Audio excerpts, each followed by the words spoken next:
Hello, everyone. Let's see. Let's let some people trickle in, and then we'll get started. Day, all things Pixar, which I'm really excited about. So, Ray, how about you? I am super duper excited. I'm trying to head to your page so I can be nosy too, so I can be in the chat. There we go. I am super excited though. You're going to be teaching all of us so much. I am not an expert at all. But Disney I wouldn't really say I'm an expert. I really wouldn't say I'm an expert either. But she knows way more than me. So that means she's an expert. You're way more of an expert than me.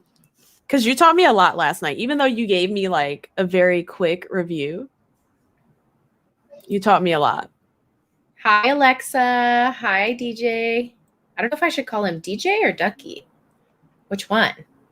Which one? No. Does it matter? Which one do you prefer? Yeah, whichever one he prefers. I don't know. That's the only thing. I don't know. Okay, so we're going to get kind of right in because we have a lot of information for you guys today. And the first thing that we're going to talk about is the history of Pixar. So we're going to kind of talk about the formation of Pixar, when that happened, who was there for it, basically Pixar's advancement in its technology, and all of like the stuff that I feel like a lot of people don't know actually in terms of Pixar. Like, for instance, I thought Pixar had been around for a really long time, but really they only really started in like the 80s, technically. Yeah. And technically it wasn't even until like the late 80s that they became Pixar. So we have a lot of information in terms of the history. I rewatched a documentary called The Pixar Story. So if you guys are big Pixar fans, I highly suggest, if you haven't watched it already, very informative, very interesting, and really walks you through the evolution of Pixar. And I, like I said, rewatched it last night just so I could kind of touch up on things that I might have forgotten about. But I'm going to also hand it over to Serena Ray, who's going to kind of talk about basically the formation, how it all started. Yes, we are going to get right into the history of about the company first. I have no idea about, I have a little idea about the theory, but I was tasked with doing some of the research, and it was very fascinating because when you think about Pixar, I do not think ever about the people that were involved in it. I kind of just thought it was an animation company, and some of the things I found out later when doing the research, I was very surprised about. So we'll talk about it in just a second. But we're going to start off with the year of 1979. And that is when Pixar just started. But it was not called Pixar. It actually started off with Lucasfilm, and it was their computer division. Yeah. So that group and the division was charged with developing a state-of-the-art computer technology for the film industry. So and again, I did not know George Lucas was involved. Yeah, I think that's the crazy part. Go ahead, because you watched the documentary. Well, the crazy part is that nobody knew that George Lucas was involved, I think. I don't think most people realize that technically Pixar started underneath George Lucas. Like, actually, not even technically. That's exactly what happened. And what's interesting is there's a man named Ed I'm going to say his name wrong, Catmull. He's a really big pivotal player in this whole entire thing. So Ed was actually hired on by George Lucas specifically to do what Serena Ray said, which is to basically, basically launch this whole entire new software. Yes. Correct. And he started off, where they get him from one of these tech schools. So it was the New York Institute of Technology. Yeah. That's where they got him. Like playing around with it. So it was fascinating to see that. Yeah. Let's see. On the timeline, the next timeline is 1982. And that is when that computer division started to work on something and they completed it. It was called the Genesis effect. So that was a sequence that they used for Star Trek 2, which I did not know anything about. And it was using that technology to make a lifeless planet transform into a lush vegetation. So that was the first like big start of using this technology in films. And then when we hop to 1986, that is when Steve Jobs purchases the computer division from George Lucas, and then he establishes the group as an independent company called Pixar. Oh, and then also as a little side note, I believe, in 1983, before Steve Jobs purchases, we have John Lasseter was actually hired on specifically by Ed. So remember I said Ed was hired on by George Lucas. And so Ed remembered, I think they both went to an animation studio, animation school together, I think, or they might have just known each other previously. But anyways, Ed knew of John Lasseter's animation work. So when Ed went to this conference in actually Long Beach, which is not too far away from where I live, it's like 20-minute drive and I love Long Beach. So they went to a conference on the Queen Mary, and it was there that Ed hired John Lasseter on to basically this little subdivision of Lucasfilm. So just wanted to throw that little nugget in there because John Lasseter did have a big role in all of the Pixar films, was the director of Toy Story. So that's really interesting. And then fast forward to Serena Ray, you said 1986 is when Steve Jobs basically financed Pixar. Yes, that is when he financed Pixar. And then Pixar and Disney began to do a collaboration with a software called CAPS. So CAPS is just called, CAPS is short for the Computer Animation Production System. And so that is what was used in quite a bit of Disney's films. So when you think of the little rainbow at the end of The Little Mermaid, they used CAPS to create that. And they also stated that The Rescuers Down Under was one of the first, it was 100% digital feature film ever produced using CAPS. So that was fascinating to find on the internet. So those two things I did not know anything about. And then when we go to 1988, we start to look at some other things that Pixar started to develop with software. So they started to develop a software called Menvy, and it was for modeling, and it was short for modeling environment. Another thing that they worked on at that company was a software called RenderMan. Or render man, something like that. Yes, that's something you can actually still get trained on today. So that is, if you go to the website, they have a whole website about it, and you see the Pixar logo, and they actually teach people how to use that software. So that was like really another fascinating piece. And those two technology pieces are what they used for their third short film, Tin Toy. So I don't know if anyone in the chat has seen Tin Toy. Yeah, if you've seen Tin Toy, press 1. If you haven't seen Tin Toy and you have no idea what we're talking about, press 2. But yeah, Tin Toy was actually the first short animated film, correct? The first one? I think so. Well, short, not like it wasn't a feature-length film. It was like very short animated. It's actually, the baby is kind of creepy if you watch it. Animation was still in its like beginning stages, kind of. No, it's creepy. You should watch it. It's a bit creepy. Okay. I don't remember. So I faintly remember it. Tin Toy. Yeah, Tin Toy was made 1989, basically. Yeah, 1989. There's so many like important dates. I know, it's so many. I think the next one I wrote down. It's creepy now. Yeah, it looks creepy now. Like probably, then it didn't look very creepy because again, animation was kind of just like jumping off, just getting started kind of thing. Yeah, I'm trying to see if I remember that baby. I gotta Google the baby.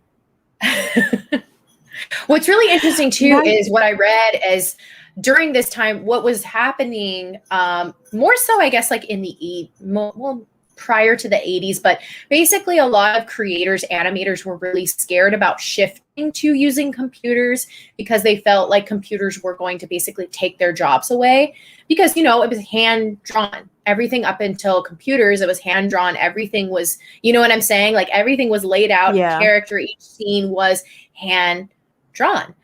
So they were concerned about shifting to computers, but then when they basically put my sketch on a computer. You know how we have like pads and you can draw on those pads? That's basically kind of the equivalent of what was starting to happen was they learned that they could trace these animations on computer, on screen. So it was really interesting because they kept talking about in the Pixar story, this big divide almost where people were very hesitant to go down that road because they thought they were going to be replaced by computers. I think that happens a lot, though, in companies. Oh, yeah. People always get nervous with new technology. Like, is it going to replace me? But as you see, it made their job easier and actually, like, created some of our favorite films. Yeah. So when we hop to 1991, that is when Pixar and Disney announced an agreement to make at least one computer-generated film. And that film turned out to be Toy Story. In the meantime, before Toy Story was even produced and like released to us, while they were working on it, they did do other commercials and things like that for other companies. Did a lot of but then we can in the 90s. Yeah. Which is some interesting of them again. Like Listerine, it looked like they listed. Yeah, it's interesting because you don't think of Pixar doing commercials, which is just another one of those things where it's really cool to learn about this specific company because they did so much and they were struggling a lot of the time, which is something that you don't know either unless you kind of watch this documentary. You'll see that they're continuously struggling and they're continuously like not able to bring their life. They're continuously looking for money. And like Serena Ray said, in 1990, I think it was 1991 is when they get into cahoots with Disney. But even at that point, Disney's just there for distribution and marketing. That's really what we're there for. Yeah.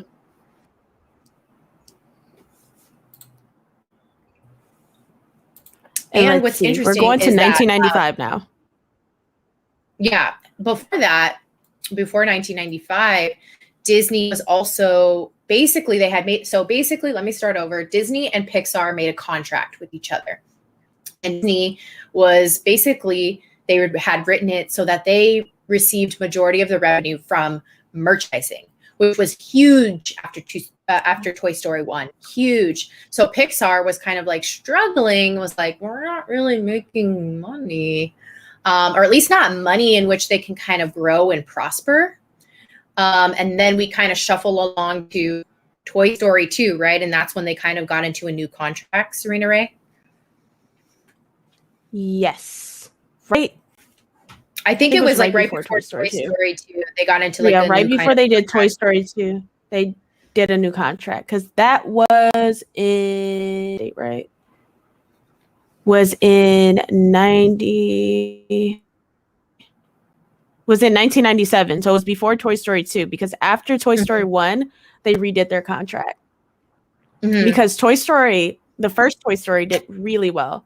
So on opening weekend, they were number 1 and they made $192 million domestically. And then internationally, they made $362 million. So Toy Story 1 was their first film that they did together. And that made so much money and it was so successful for Pixar and Disney. But you did tell me a good fact because when you look at the posters, you do not see Pixar like on it. You see Walt Disney Company on it. Yeah. Well, actually, I don't even know. I think you might be able to see Pixar, but I didn't know Walt Disney was on there. So what I was telling Serena Ray earlier was I didn't realize that Disney was a part of like Toy Story and Toy Story 2. I just thought when they bought them in 2006, that's when Toy Story became a part of Disney. But through this whole entire thing and watching the Pixar story again, I realized, Disney's been in a partnership with Pixar since basically the 90s, late 80s. Yeah. Because I assumed this was like strictly Pixar. Like they did the movie alone, that they weren't like in there together. Yeah. Yeah. Yeah. And that's what I think is so interesting. And just to throw in like a little nugget, a little fact is, like I said, John Lasseter was kind of like the main person in terms of like creating the stories in Pixar and kind of overlooking everything. So they started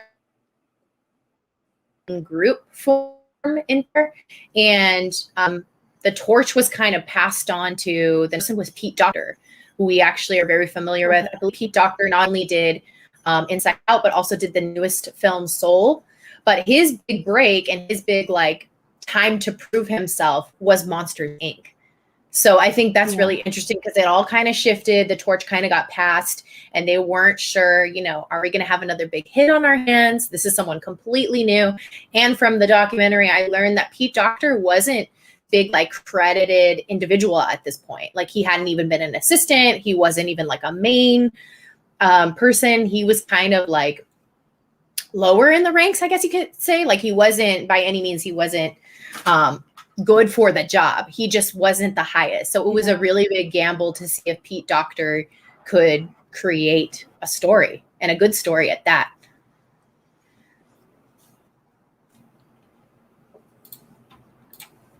Which was very interesting. And then I think Pete Docter, after Pete Docter, got handed to Andrew Stanton, who created Finding Nemo. And so Andrew Stanton was really interesting too, because he said he walked into this aquarium with his son, and he was kind of inspired when he walked in there, and he knew how advanced technology was getting inside Pixar. So he was like, oh, we can do this. We can bring this to life. Yeah. Which was really, really interesting. And then again, so they have like another hit on their hands because Finding Nemo like smashed the box office, was beloved around the world. And so then the torch gets passed yet again, but this time it's really interesting. It gets passed to somebody who's outside of Pixar, and his name is Brad Bird.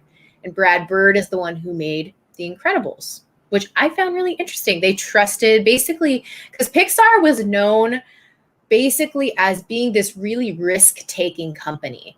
They always were constantly looking to shake it up. They were inventing technologies as it was happening. And in real time, they were inventing things to bring their animations to life, which mind-blowing that this company was so ahead of its time.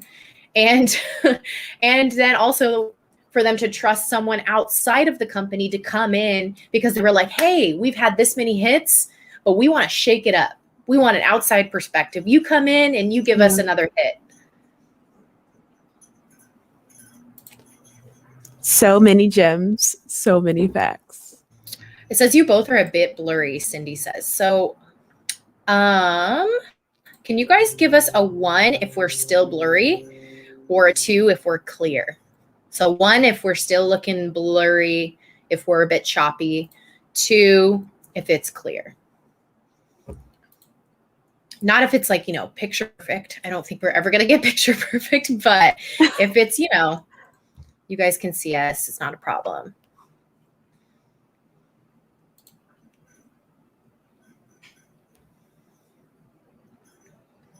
I know this like delay. It's on my side. Okay, so on my thing, it doesn't look blurry.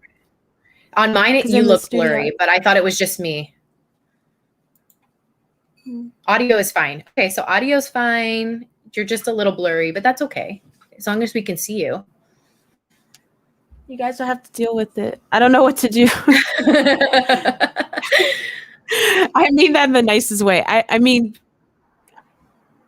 I don't really know how to fix the. I don't know how. I wouldn't know how to do that either. Like, so if I was hosting, I could try to troubleshoot it, but I don't think it works that way for the other person.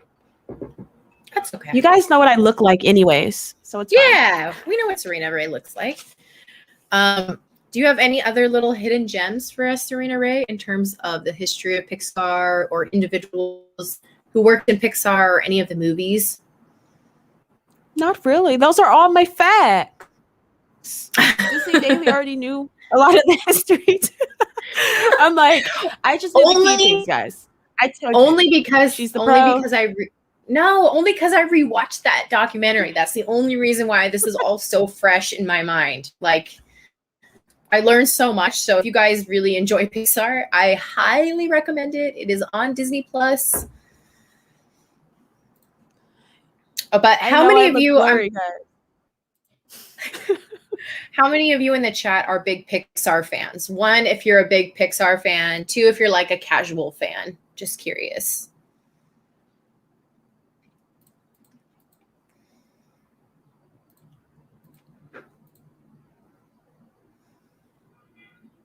I'm like curious. This delay is killing me. I got 2 2s. No, okay. 4 2s. 2 1. Oh, so casual. Casual. Okay. Okay. Yeah. I kind of like that you guys are casual fans though, because then we can obviously give you some insight and expand your knowledge on Pixar, which I love. Because again, a lot of this was new to some of it was new to me, and some of it was like, oh yeah, I totally forgot about that. And Pixar is so interesting. And I guess just to touch on a lot was new to me. Was what? A lot was new. A lot was new. I'm being completely honest. And then fast forward, just to kind of round out our history, is in 2006, right, Serena Ray? 2006 is when Disney officially, which is really late. Like to me, that came as a shock. But 2006 was when Disney officially bought Pixar, and they made Cars. And in the documentary, it was a very big concern that they would lose, like, basically the Pixar mojo, because they were like working in this little tiny building, and it looked like something out of a college dorm room. It was hilarious. There was just like little knickknacks and toys everywhere, and everyone's cubicle was very like stacked one after the other. And so everyone in Pixar, their hesitation was, we joined this huge company, right? And we kind of lose that magic that we have as an independent company.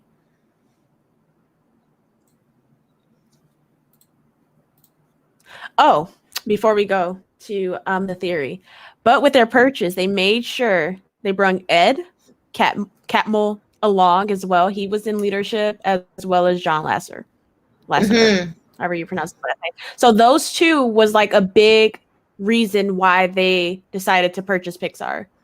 Without those 2, I don't know if they would have still purchased.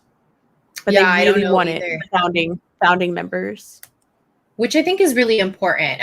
And also to add, that didn't happen until Disney's CEO changed. So it wasn't until Bob Iger came along, right, Serena Ray? You probably read that too. Bob Iger basically came along and made sure that Pixar kept doing Pixar, if that makes sense. He didn't want to lose the essence of Pixar. So he made sure that he had multiple discussions with Steve Jobs, who was also a very intricate part. I know it sounds like he was just the money person. He was just the money guy. He just like threw out money and was like, here you go. But no, he was very, very much woven into the essence of like what Pixar is. And he, ahead of everyone else, believed that this company was going to go far, which I think really just speaks volumes to Steve Jobs too, because he was taking a huge risk and financing this company that, like Serena Ray and I said, they were not going anywhere. You know, they weren't producing anything. They weren't coming up with anything. They were essentially, like I said, a software company at one point.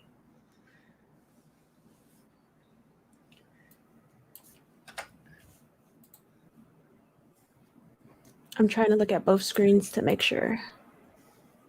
I'm seeing the lag on us. Oh, you are? Can you hear me? Yeah, I'm like looking I can hear you. To make sure. Everything that you're talking about is new to me. I love that everything is new to you. I love it. Yeah, Iger And did if make you it want, happen you can in a start lot on of senses. your Should we start on theories. Pixar Theory? Okay. I think So so. we're gonna move along to the Pixar Theory. Okay. So in the chat, how many of you have heard of the Pixar Theory? Press a 1 if you have heard of the Pixar Theory. I'm not asking that you know it, you know, the ins and outs and the intricate details, just that you've heard of it. 1 if you've heard of it. 2 if you have never heard of the Pixar Theory before. And this is going to be like your first time ever hearing it.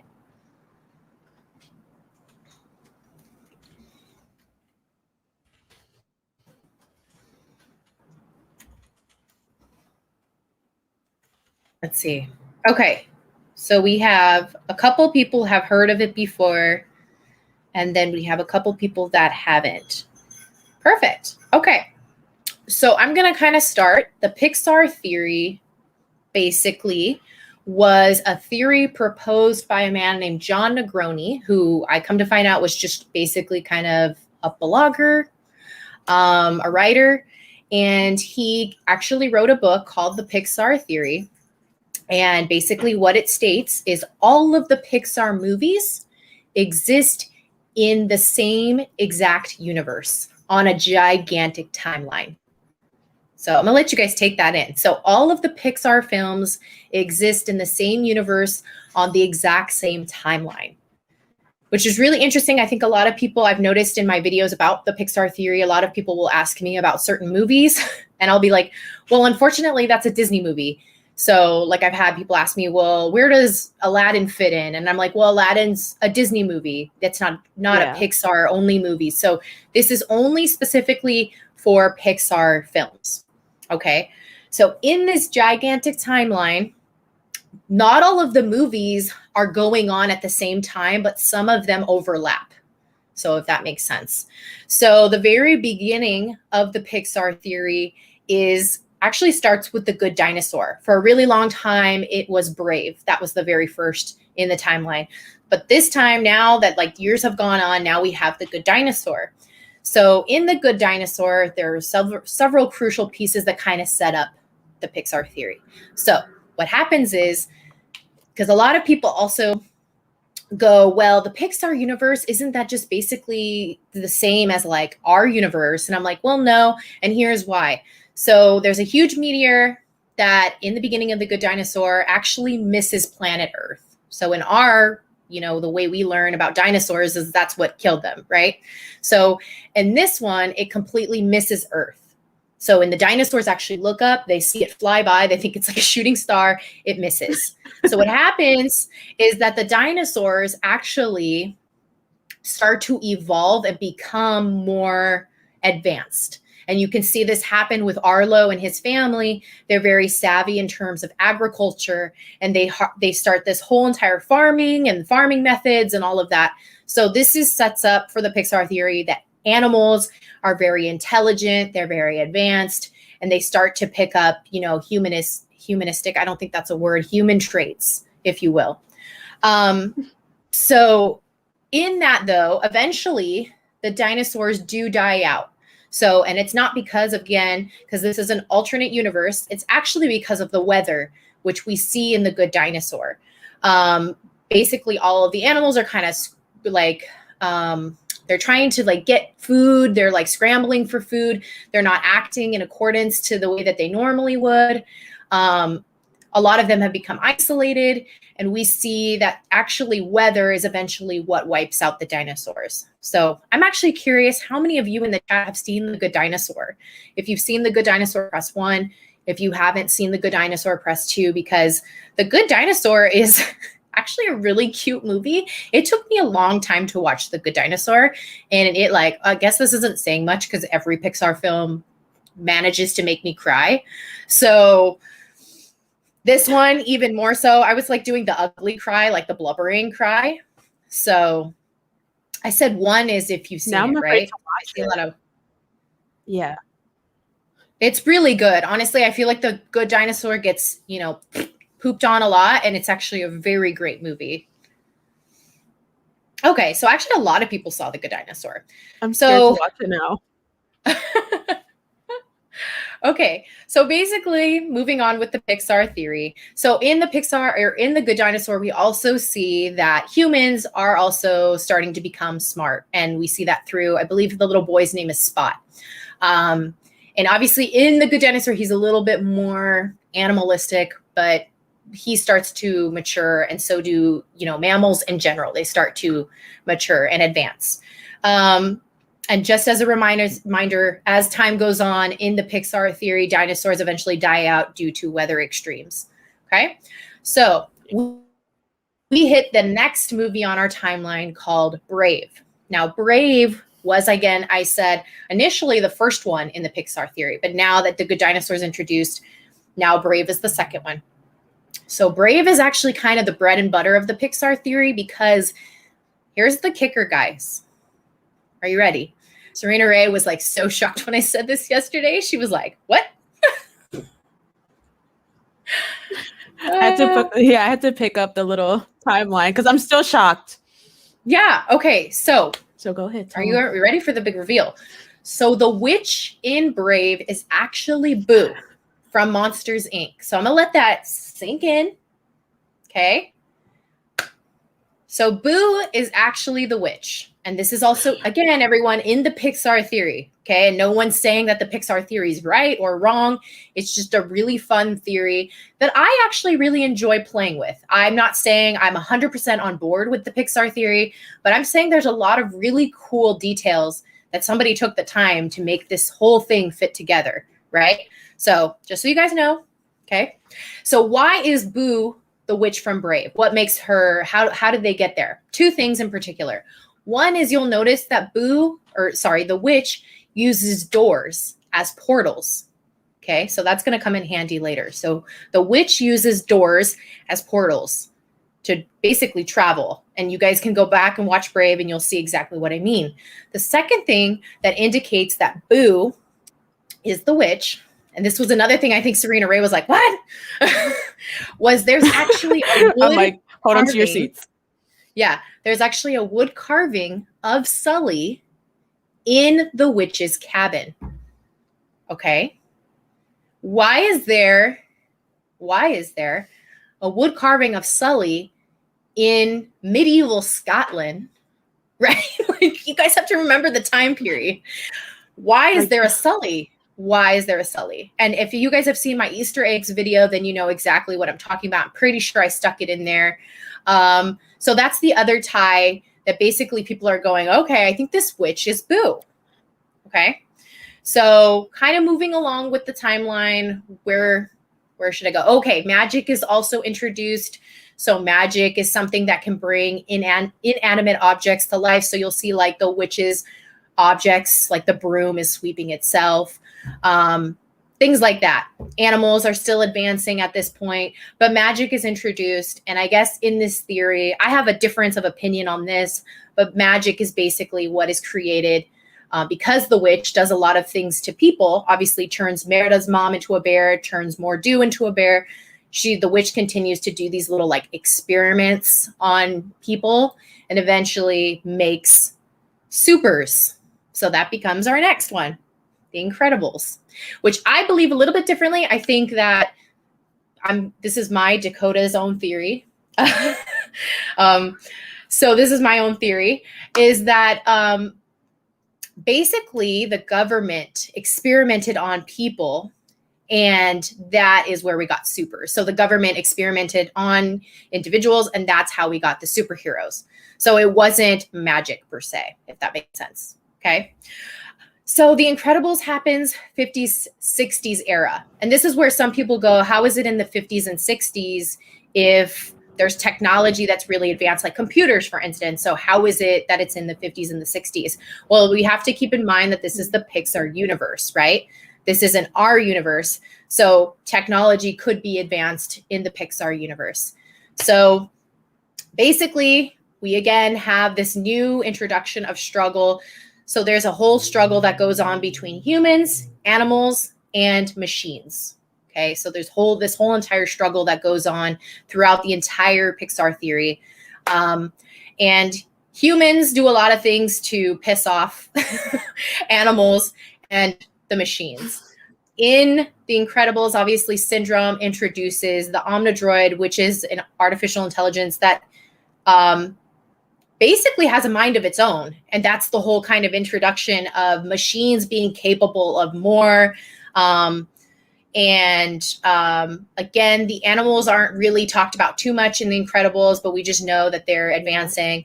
And I'm going to actually go ahead and share my screen because I'm going to give you guys a little bit of a reference so you guys can see it. You know what I'm talking about. You can follow along on the timeline.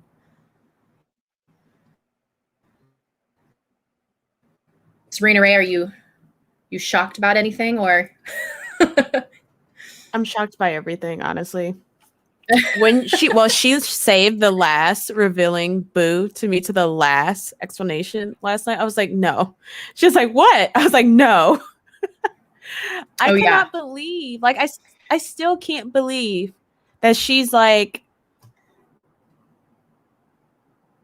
you know, the key, essentially. She's the key. But she is the bread and butter of this whole entire thing. So, okay, so we're in The Incredibles. Like I said, artificial intelligence is introduced. And there's also this type of energy that's introduced by Syndrome. And that is how sentient objects come to life. There we go. That's how toys are able to come to life. But what we learn is in Toy Story 1, 2, all of this, is in the Pixar theory, it isn't just this energy that can bring objects to life. It is actually love from a human being. So love is what powers Woody, Buzz, Jessie, Bo Peep, you name it, any of those characters. It is because of humans. So this is also that introduction of humans being an energy source. Does that ring a bell to anybody? Humans being an energy source to power something. Does that sound? I know you guys know this.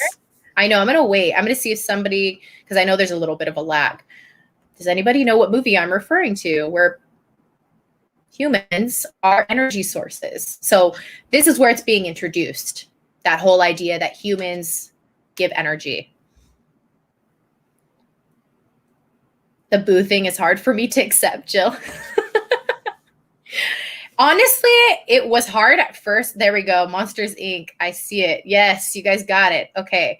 So honestly, Jill, I will say it was hard for me, but then I'm sorry, the wood carving sold me, and the fact that she used doors was interesting to me. Okay. So we have the introduction basically of toys using humans. So I'm going to kind of fast forward a little bit. We get to Ratatouille. We're kind of back to the animal versus human struggle, right? So Ratatouille, rats, animals in general. Oh, I'm sorry. I skipped Finding Nemo. So Finding Nemo, we kind of get the same thing. We see that fish are very much advanced undersea. They're learning. They have like highways, you know, they have their own system underneath the sea. So again, showing that animals are advancing. And then we also see, because on this timeline, it doesn't plug in the sequels and stuff. So Finding Dory, we see that this is where the resentment towards humans starts to happen, is we see Dory, Marlin, and Nemo. They go through next to Morro Bay. They see this huge, a bunch of trash basically at the bottom of the ocean. So this is where we start to see animals starting to resent humans. Does that make sense? So the humans, like, well, at least in the Pixar universe, they're not like knowingly trying to like battle with animals. It just kind of starts to happen, if that makes sense. So then we skip to Ratatouille. Remy, obviously very advanced. He's actually probably better cook than any human walking on Earth, right? And the only one who's like super against it, well, if anybody found out, probably would freak everybody out. But Chef Skinner in particular, kind of out to get Remy, right? So then we kind of can fast forward. Okay, so you guys know now that there's a human, animal, artificial intelligence struggle kind of going on, power struggle. Okay, and then we have Up, which introduces Charles Muntz, which Charles Muntz gets word, supposedly, that animals are super advanced. They're very intelligent. They can use them. So this is why Charles Muntz invents those collars where he can harness animals' thoughts So you guys know how obviously he starts to be able to hear his dogs talk to him and whatnot. So kind of again showing that humans are now recognizing that animals are becoming very, very advanced. And so he's trying to harness that, if that makes sense. Okay. You guys staying with me so far? I hope. I hope. You're doing a great job. Okay. So we're going to fast forward actually to Wally. Okay. And then we can always go through questions after this because I'm sure there's going to be some questions. So we're going to fast forward to Wally. So Wally, obviously we know that humans are no longer able to live on Earth because Earth has been so demolished that they can't even live on Earth anymore. And this new corporation, well, it's actually not a new one, by and large, has become so big that it's actually the reason that Earth is no longer inhabitable is because they polluted it so much. And by and large is a company that we see consistently throughout the Pixar films. So you'll notice in Toy Story 3, when Lotso opens up Buzz Lightyear, there's a by and large battery.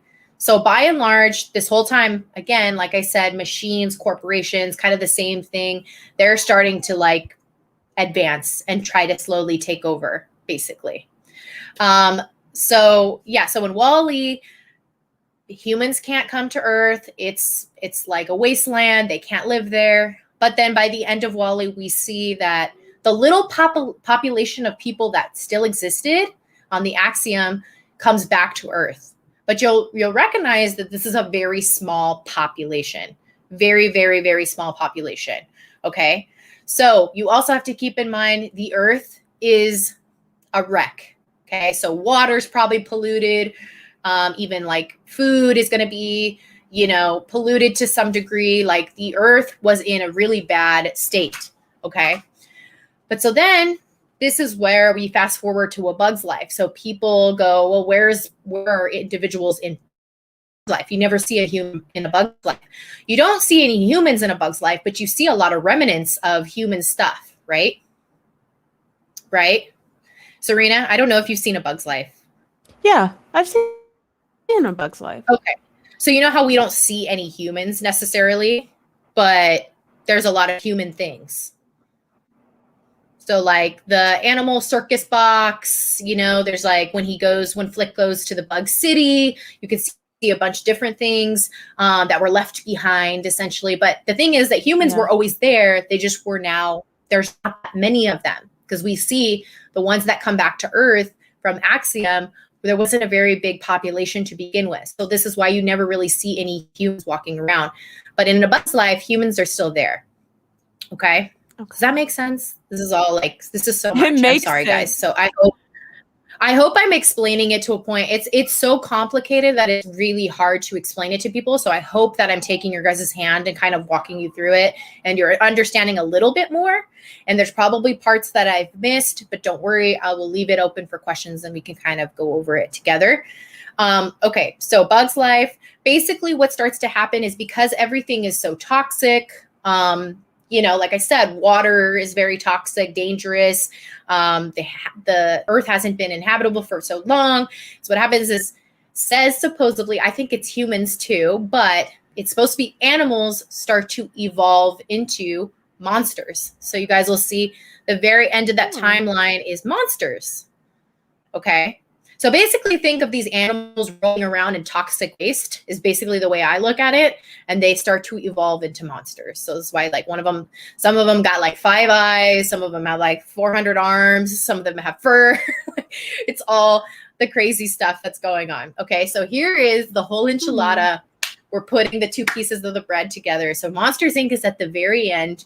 So monsters need to power their city. What do they need to power their city? They use human emotion to power their city. Initially, it's scaring, right? So they harness the scare, and that's what powers the city. Later on, it becomes, laughing, happy, joy, all of that. Okay.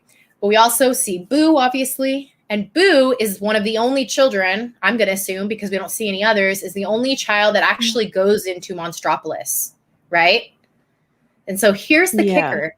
So these doors, Because remember, it's all in the same universe. It's just on a giant timeline. So there's no humans at this point on Earth. Monsters have become so advanced and evolved and whatnot that they're running their own cities. They have their own companies. They have all of these things that a human world would have, right? So these doors are actually time traveling doors. So that is what the monsters walk through, and they're actually time traveling to different parts in history to harness that energy and bring it back.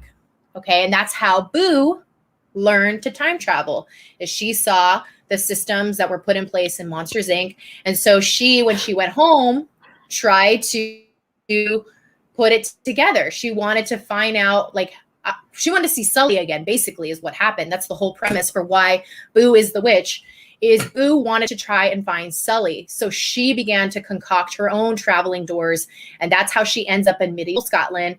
And actually, it is said that Boo, the witch, travels throughout all these different Pixar films, and she scatters these Easter eggs, which is why you see like the Pizza Planet in some movies. That's why you see some Easter eggs in other movies that allude to a new movie that's going to be coming out.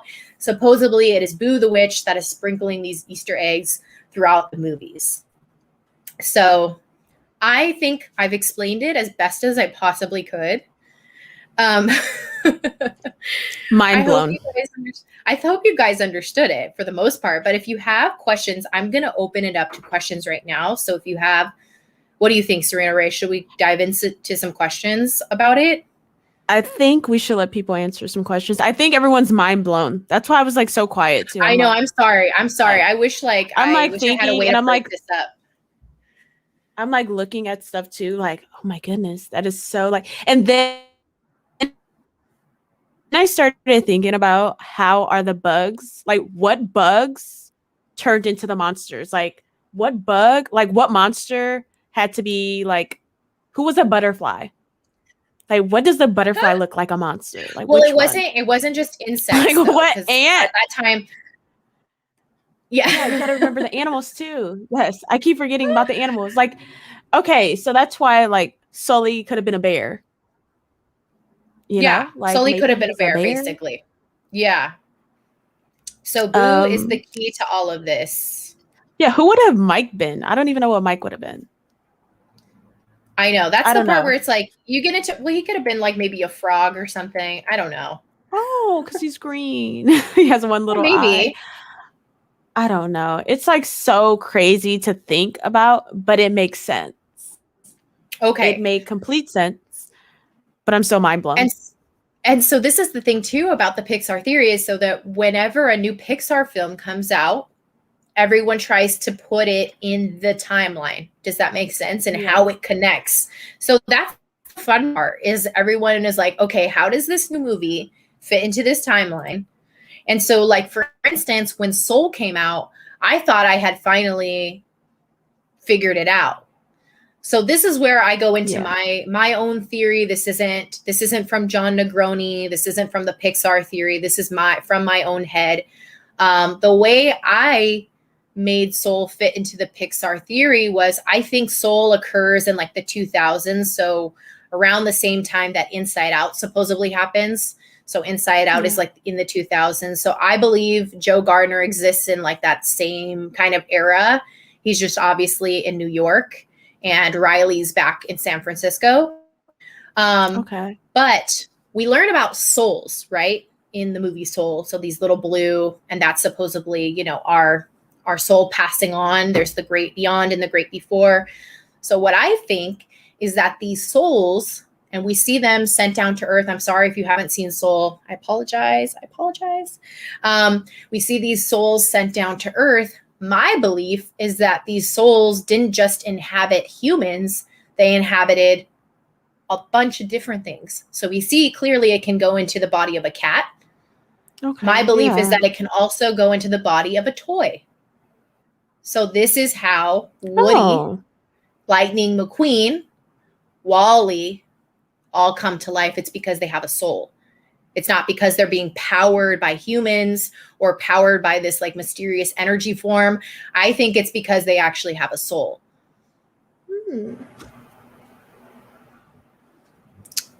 I like it. Right. And we can actually see if you go She's back getting deep on us. And if you go back in to see Brave, you'll see these little blue entities called wisps. And it's actually my belief that those are souls, because we actually see at the very end of Brave, coming out of the bear, Mordu, we see a blue entity that is Mordu. Do you remember that? Oh, what? And then he like goes on because he's finally passed on. He's finally at peace. And it's interesting that they're blue.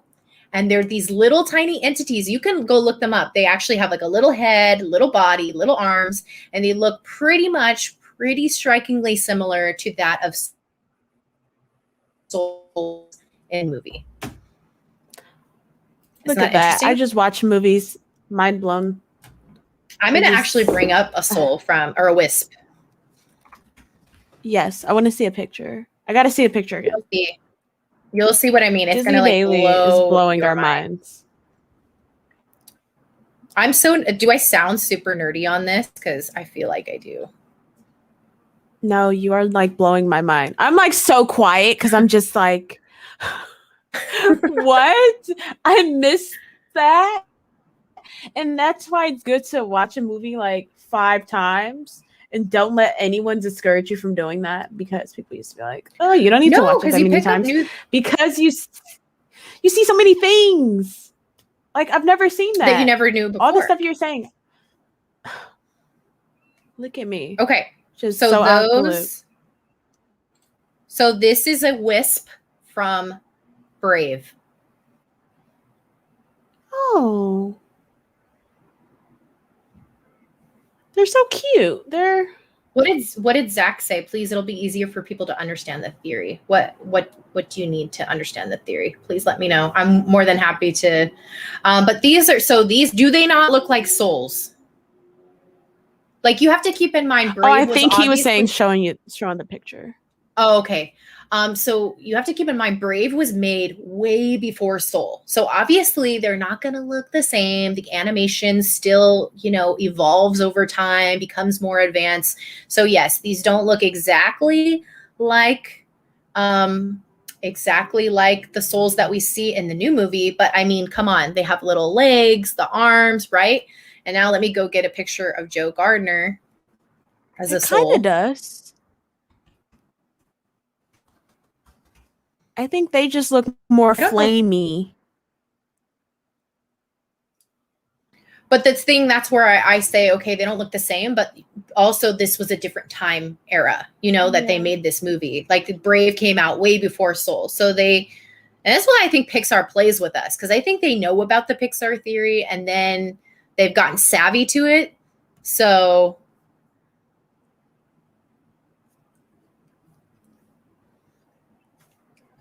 that is so fascinating.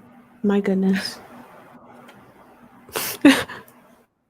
And don't judge me if this is my first time learning or anyone else's first time, because I'm just mind blown. Okay.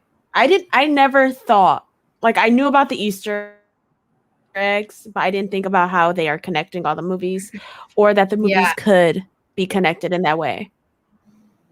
So it is nice to like hear about it. So here is, do you see? Oh yeah. So I just think it's really interesting that they made them these tiny blue little entities with little arms, little legs, a head, a body. Does that not look like a wisp from Brave? Oh, it does. It's very interesting.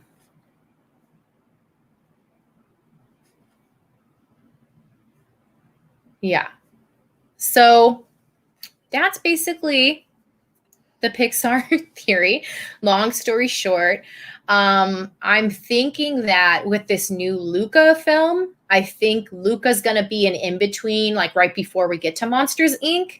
So I actually think Luca is going to fit perfectly into the Pixar theory, because clearly there are sea creatures. And sea creatures, I would categorize as a monster, right?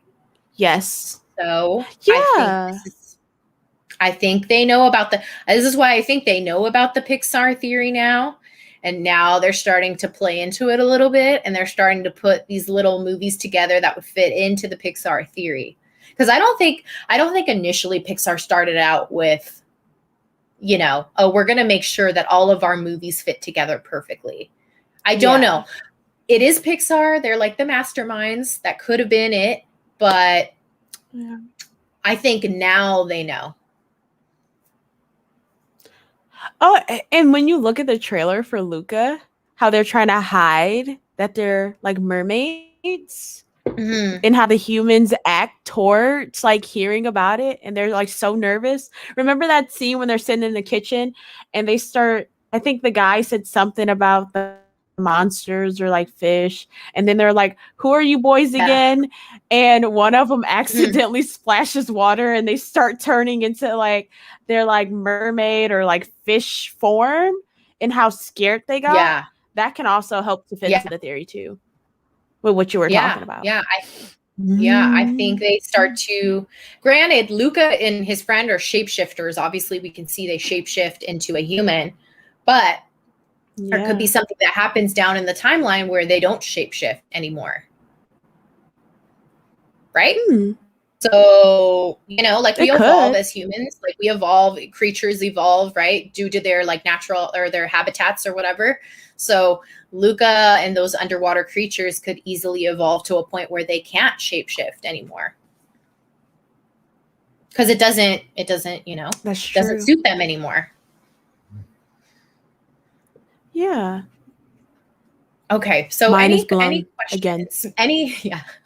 Any questions about the Pixar theory, or any like specific movies that maybe there's a part that doesn't make sense to you, or how it might fit? Does anyone have any questions? Because also that timeline I was showing is a very old timeline and it doesn't have a lot of movies in there, you'll notice. So that could have also, created a little bit of a disconnect for you guys. I like what Ryan said. Yeah.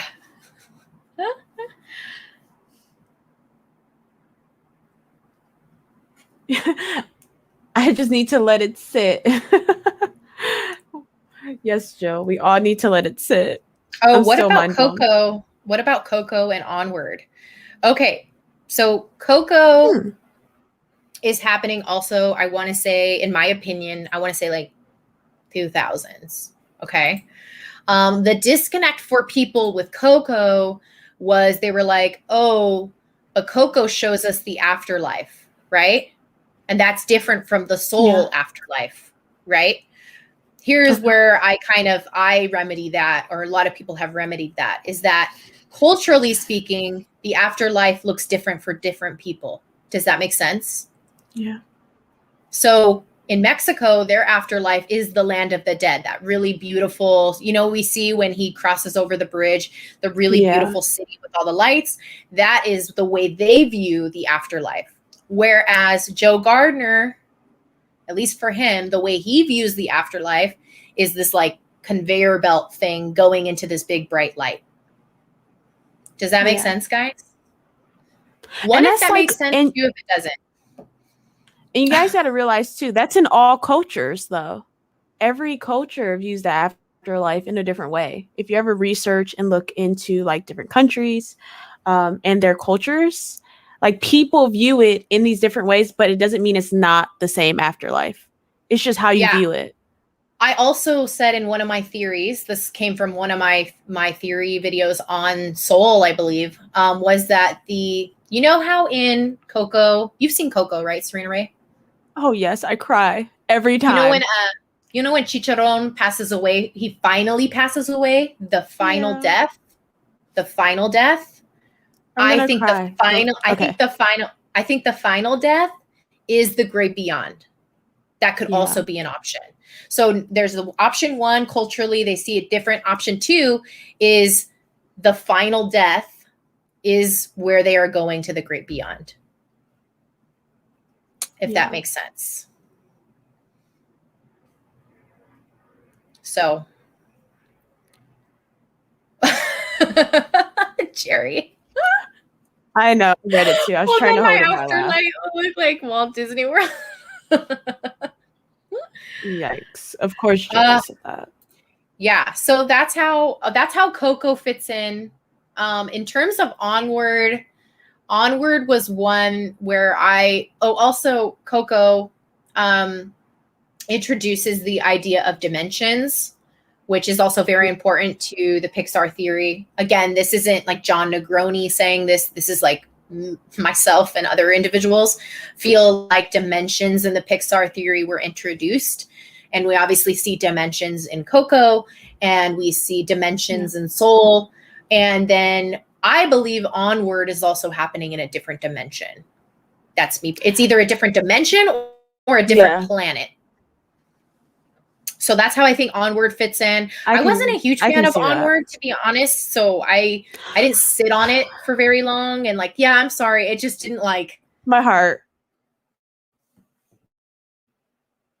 And I thought it but was essentially they talked about magic too. Yeah, and that's where magic, I mean, if again, magic is still.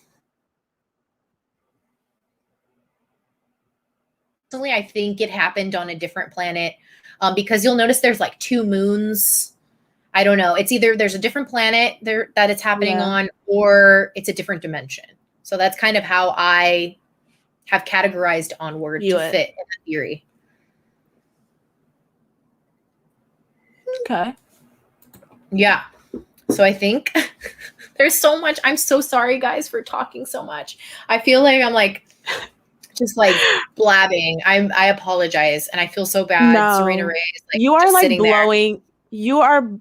You are blowing everyone's mind. And I told her before, like yesterday, I'm like, I'm gonna be sitting here mind blown, and I am. And you guys are acting like more things, and I'm just like, wow. Did not think about that. Did not think about that. That could be true too, Jill. I didn't think about that. What if Onward is the future of a future? Monsters evolving to look and live more humanly. That could be too. That could be too, Jill. I really like it. Could be. You're concocting over there. My goodness. You guys are blowing my mind. Blowing my mind. Yeah.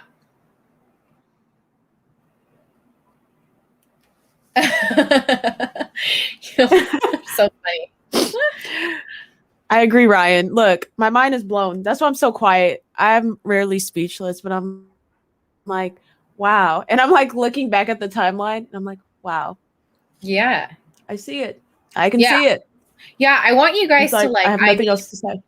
I encourage you all to like go look at the timeline and have some fun with it, because it's just something. It's just, I think people take it too seriously. If I'm being honest, like everyone's like, no, it doesn't work. It's this, it's that. And I get it. Like I get the realism, like that, realistic approach, but you gotta like, this is all imagination, like all of these stories are made because someone had an imagination. So you have to go into it with an imagination. Otherwise, of course, it's not going to work.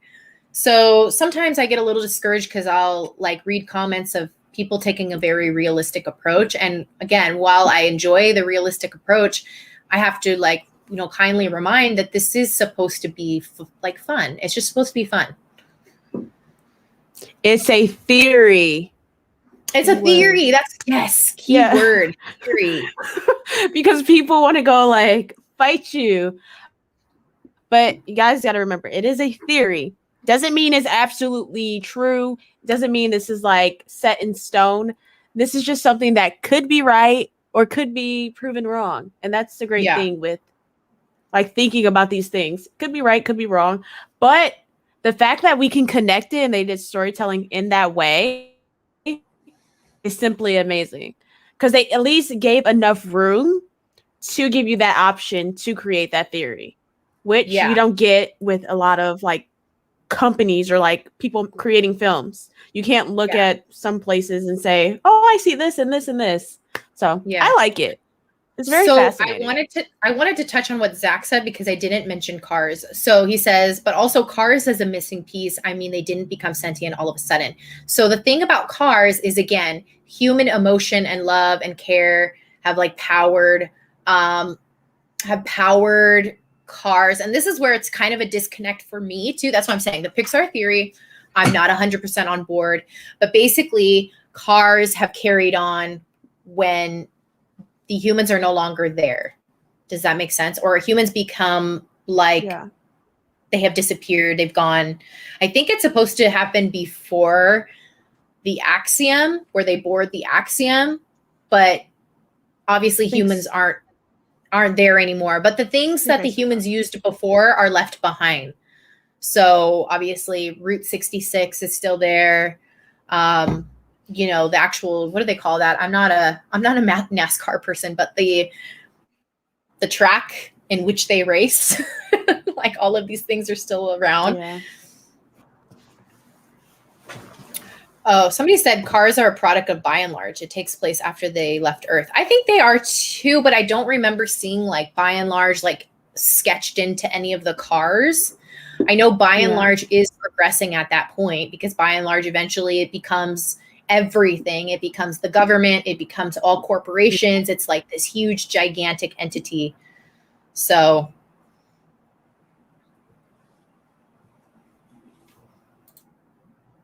Raceway. Thank you. I was like the thing where the cars, they go around and around. I know. Also, guys, repping the shirt. I know her, Raya. I'm obsessed with Raya and the Last Dragon. 1 second. 1 second. Okay. My iconic. You see what Ryan says. I think Disney movies makes more films so they have less time to be intricate, and it would be harder for all of the Disney movies to connect since there's so many more Disney films. I totally agree with that, Ryan, because I've seen people attempt to weave together all of the Disney movies, and I think it's possible. Like anything's really possible. You know, if you sit there and, you know, you have a great imagination, you're going to sit there and be able to make anything work.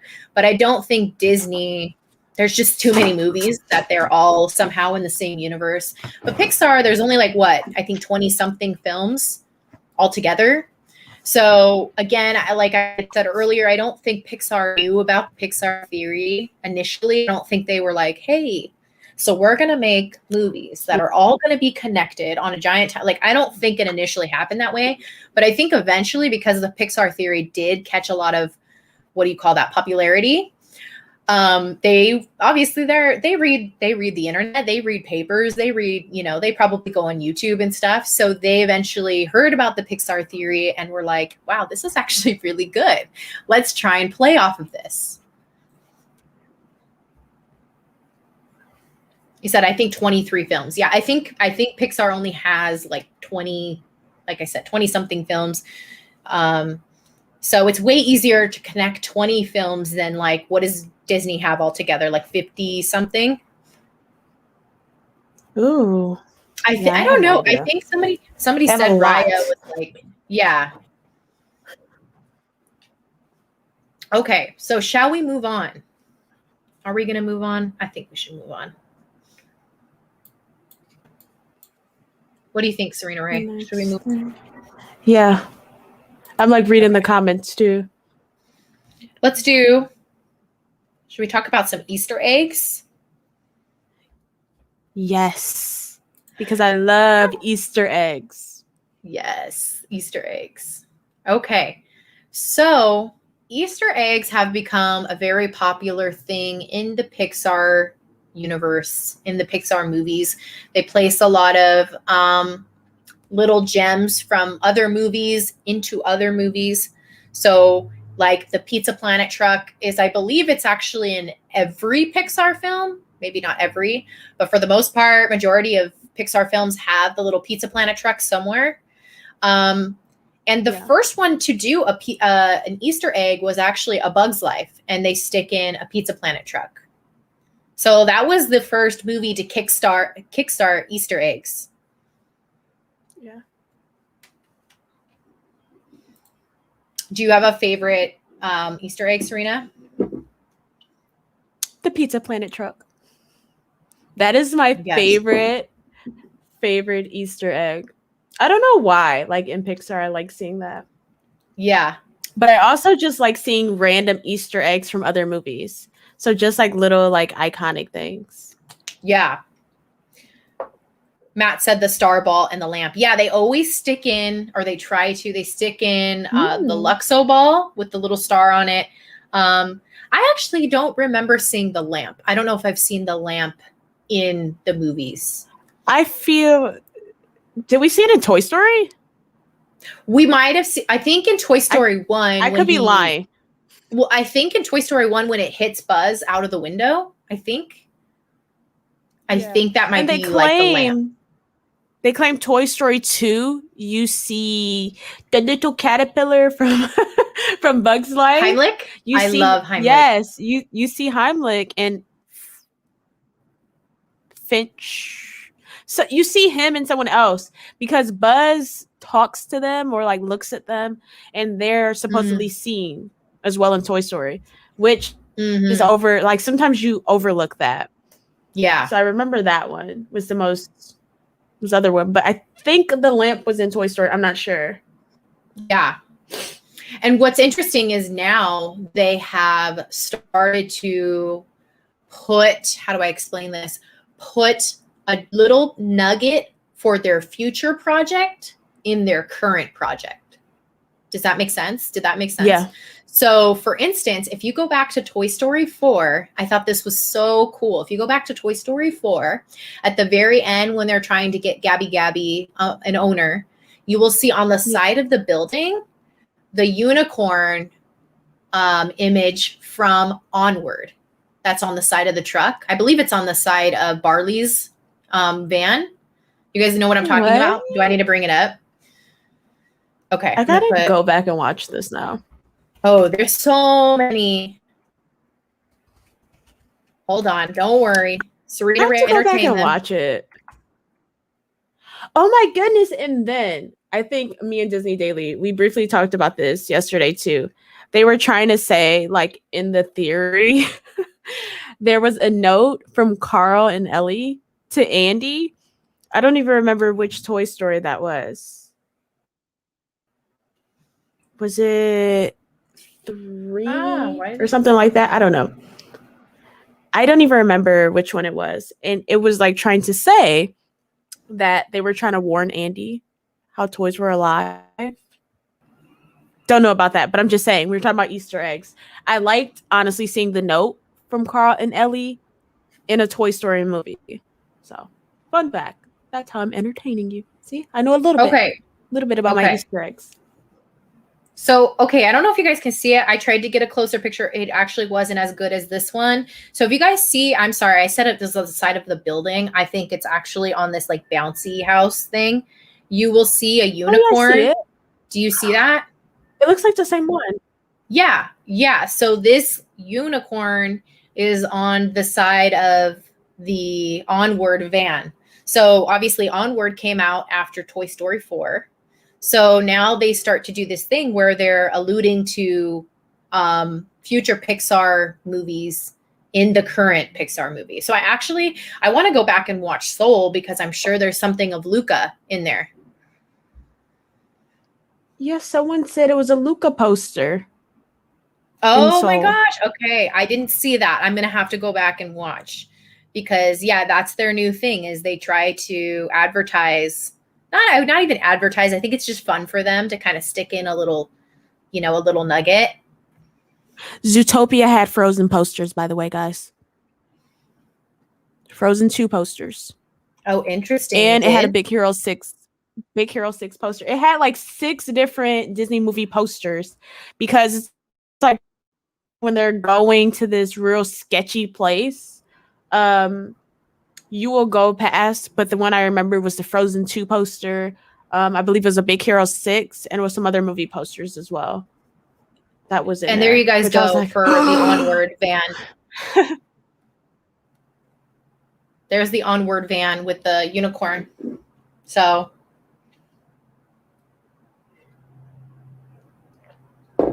it's just Pixar. Crazy. And I think they did it too with I believe Up came out before Toy Story 3. And in Up, you can see Lotso sitting in the corner of this little girl's room. It's when Carl first takes off in his little house with the balloons. He passes by a little girl's bedroom and she's playing in the corner, but on the other side is Lotso. And I can bring up that picture as well. Oh my God. I wonder if that's what they made a pin for at Walt Disney World. Because they had the little girl looking at the house going up. And it was a Lotso in there. It was like a humongous pin. And it was like in a yeah, it was that one. You guys see it? They made it just like this, but she was more so looking out the window. I didn't know it was really a Lotso though. I thought Disney I'm gonna just try and kind of get like a little threw that closer in there at the park.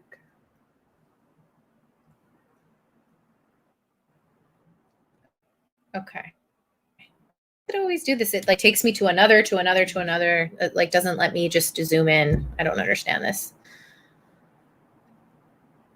Like, it's okay. No. Okay. That is so fascinating. Can you guys see it? I don't know if you can see Lotso. Hopefully. Whatever. But yeah, if you look in the little corner, I'm sorry if it's not very big for you guys, you can see Lotso in the corner. And if I'm not mistaken, Up came out before Toy Story 3. So this was their little nod to Toy Story 3.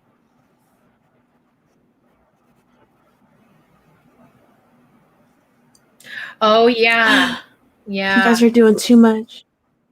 Megan brought up another good one. Yeah. The boy in Finding Nemo has a comic book that has Mr. Incredible on the front. Wow. So yeah, actually I want to hear your guys' favorite Easter egg. So if you want to leave your favorite Easter egg in the comment section, and Serena Ray and I will like read some of the ones that we really like. I'm going to remove this screen.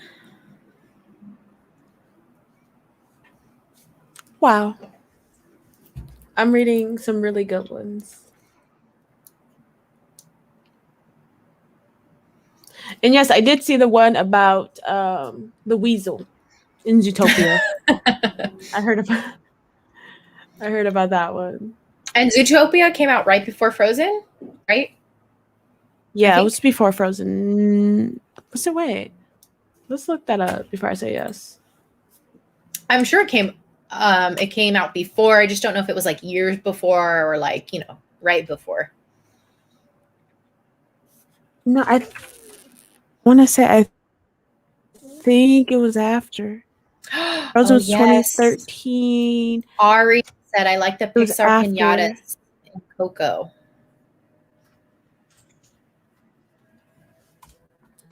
Because Zootopia is after Frozen. Because they had the Frozen 2 poster. So that's probably why they made the Weaselton.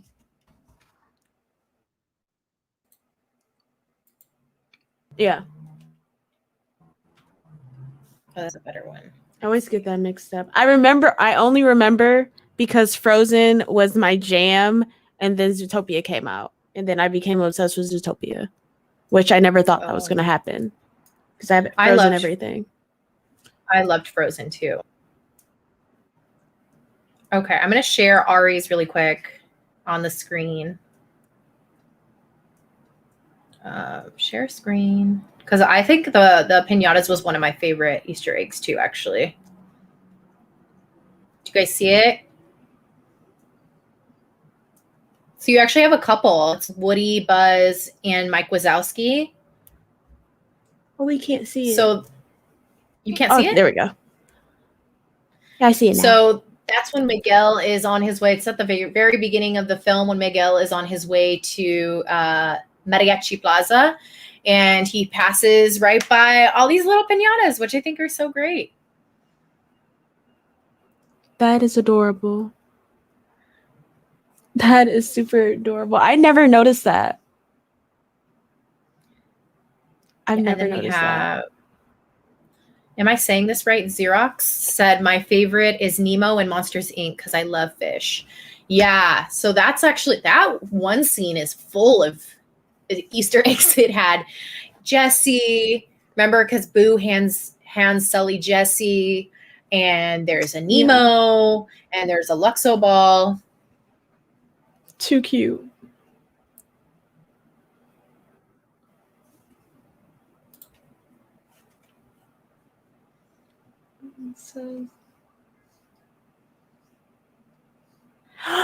What? Never thought about that. Are you talking about Megan's? Yes. Yeah, I didn't know that either. I didn't even think about that.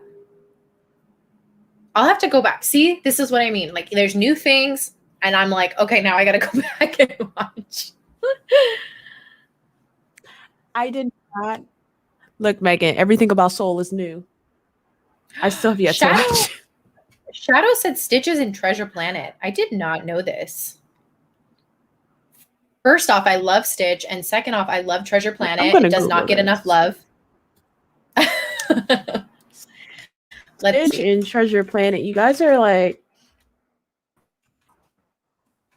I gotta see. Let's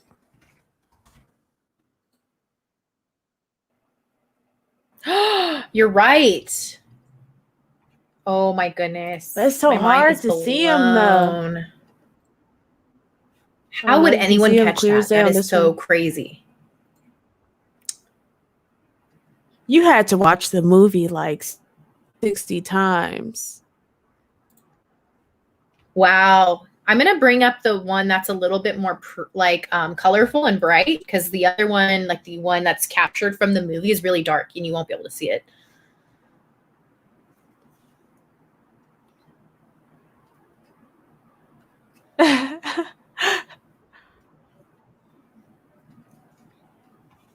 And excuse me, if you guys see, I spelled Stitch wrong, so I apologize if you see it. So this is Stitch. He's sitting on the shelf. I never noticed that.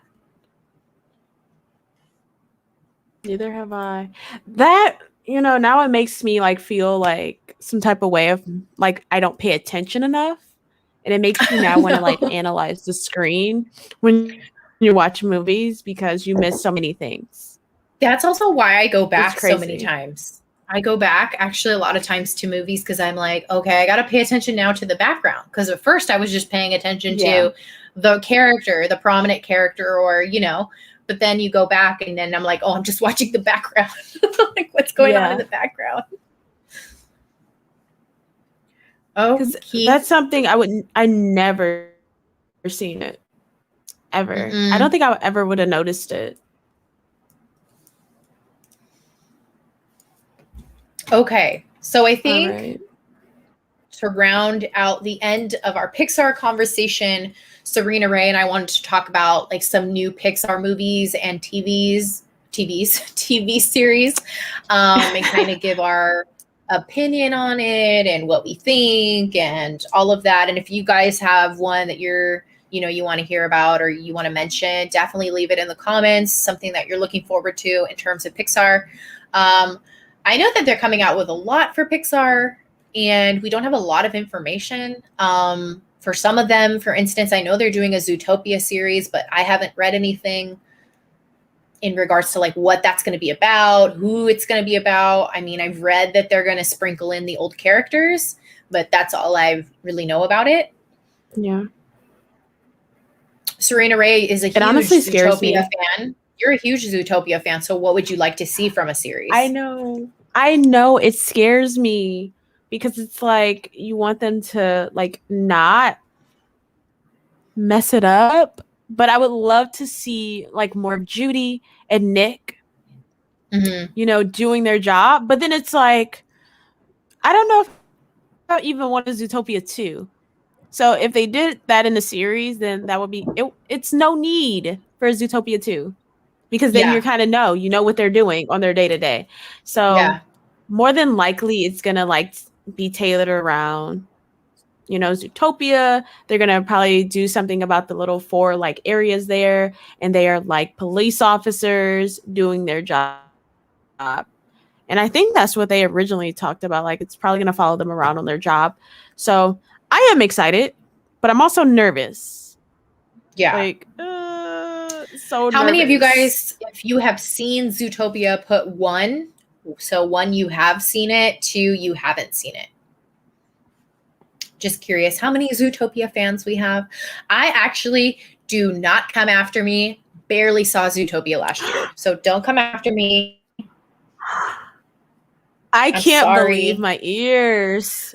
I am Look, sorry. I can't believe my little my cat ears up here. Like, I can't believe it. What?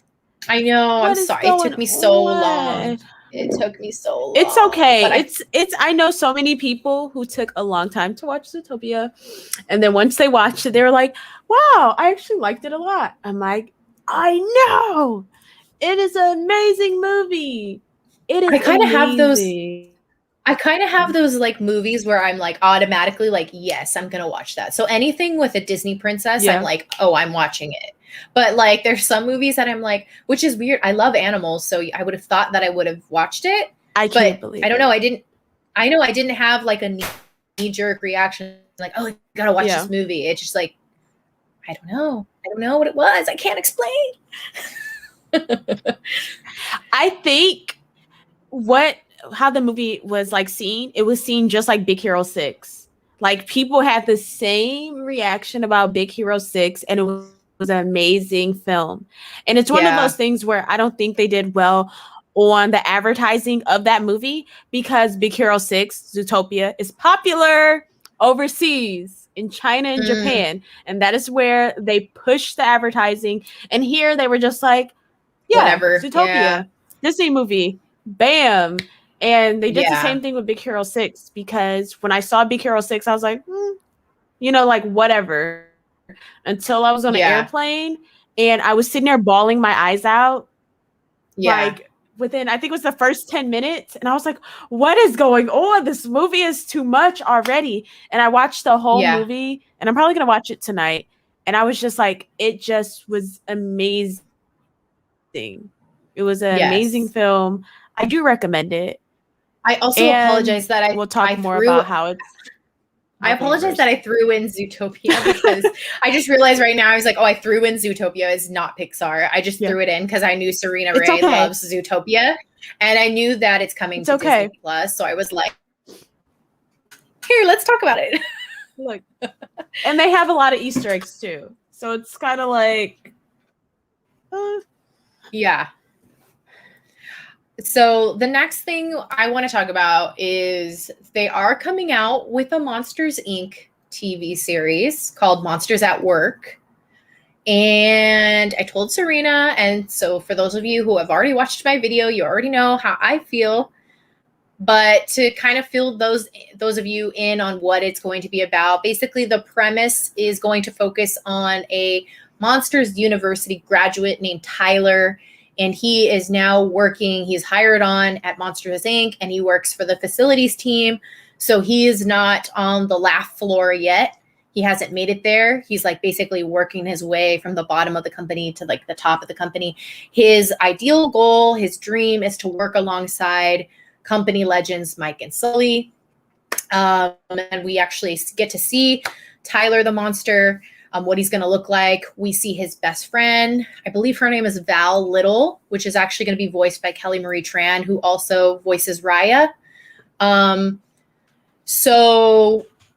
also John Goodman and Billy Crystal are coming back. They're reprising their roles as Mike and Sully, so they will be in it. They will be included. Celia, Jennifer Tilly, is going to be reprising her role as Celia. I believe, who was the other ones? John Ratzenberger, who voiced the is it Abominable or Abominable Snowman? He's reprising his role. And there was one more that was reprising the role. Oh, yeah. And then I don't remember his name off the top of my head, but he actually voices Roz, which I thought Roz was always voiced by a woman, but it's actually voiced by a man. Yeah. Exactly. So my thoughts on this is I am not looking forward to this TV series, and here is why.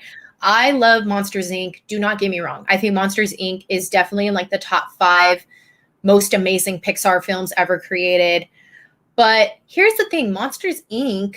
left us with arguably the biggest cliffhanger in Pixar history.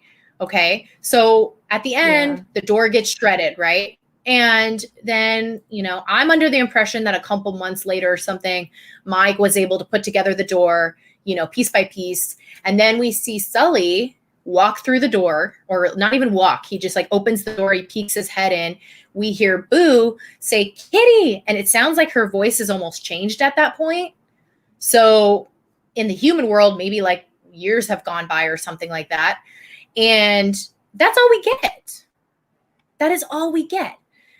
And then the next thing we get is Monsters University, which is a prequel, which has nothing to do with Boo and Sully and Mike. And I'm like, how are you going to make this whole TV series where you haven't even answered the question, what happened with Boo? Serena, your thoughts. Your thoughts. It makes me feel, it doesn't make sense to me either that they didn't finish that closure. I like that Incredibles 2 gave you some closure, but the fact that they're making like a series, let's just say that they're going to follow this guy around and they might make a movie to give us closure. Maybe this one is just like kind of like a little filler while they create it. I would hope so. We can all hope. I mean, we all can dream, right? But I really wish we would have got our movie first before they started in this series. But maybe this series is going to allow them to add in characters for the movie. So that is probably one way we can look at it. So when we get closure, we kind of know some backstory about the characters they add. And so maybe we can be like more emotionally invested. I don't know. We're already emotionally invested with Boo. Yeah, that's Sully. What I mean. And so I don't know. And Ryan says, the unmade sequel to Monsters, Inc. as a premise would have been a cooler show idea. And so for those of you who don't know, before Pixar was bought by Disney, they had a sequel for Monsters ready. And it was actually, or maybe it was Disney that came up with the script. I don't remember who was the one that came up with the storyline. But basically, Mike and Sully traveled back to the human world for Boo's birthday. And it was supposed to be called Lost in Scaradise. And Mike and Sully basically go and see Boo years later, and then they get lost in the city, the human city. Ooh. So, like, I feel like they could have taken that and put it into a TV series, and we would have gotten our answer of, like, what happened to Boo? Yeah. What happened to Boo and Sully's dynamic? What happened to, Mike? That's true. They could have did that. Megan said, I kind wonder. Or what? I'm like, wonder though, if instead of, if they go back to scare Boo's daughter. If she has a daughter. Oh, yeah, but they don't scare anymore. Like a thing they did too. Remember? Or are you saying? Oh darn, I forget. Yeah. Darn. Yeah, they don't scare anymore. Or they go back to find Boo, but they find the daughter, or they go and look and end up finding her. I don't know. Look, they that'd be did cool. Anything. Like maybe if they can write that into. Just so we can get something with it. Maybe they can write that. Maybe they write that into the TV series. Maybe this Tyler monster is going to get promoted, and he'll be like, I guess they're not scarers anymore. They're laughers. I'll call it a laugher. Yeah. And he actually will get a door that leads to Boo's child. That could be that could be like a little way to link it. Sort of. Mm-hmm. That way we're kind of like getting a little connection, like, oh, did Boo ever start a family? What happened with Boo? Like, it gives you more so of like what happened after, and then they can give us hints, and then maybe if they do a Monsters Inc. 2, they can like fill in the gaps. I mean, that could be what they're trying to do. I have no idea. I don't know either. And the only thing that it's like, I want to be hopeful, but like Boo is never mentioned in anything. So that leads me to believe that they're not even trying to touch it, which is unfortunate. Oh my goodness. Lost in Scaradise? Yeah, that's what it was called. It was called Lost in Scaradise. Yeah. They really should have did it. I'm gonna bring up the Lost and Scared. There's concept art for it. I saw a little bit of it, but I want to see it again. And for people who didn't see it, just in case. Yeah. My internet is so slow. I don't know. This is the slowest I've ever had it, guys. I apologize because this whole time I've been trying to show you guys stuff and like I'm on it and then my computer is like, no, you're not. It's okay. Both our internets are mean today. Okay, so you guys see the Lost and Scared ice? So you see how they're holding a present? Let's see if I can. Oh. There's another one where they're about to walk through the door. That is And so you cute. You know what's interesting is you can tell it's supposed to be a future concept because Sully is wearing that tie. So you remember at the end of Monsters Inc., it's like a very subtle detail, but like he's wearing that tie because he's now the new manager. He's the new boss. Look at that. And then there's like a funny one where they're like, I think they're seeing like an old person for the first time. Or that could have been Boo. Maybe they like, it was that far in advanced or something. Oh my gosh, I would hope not. I don't know. I would hope not. Oh my gosh.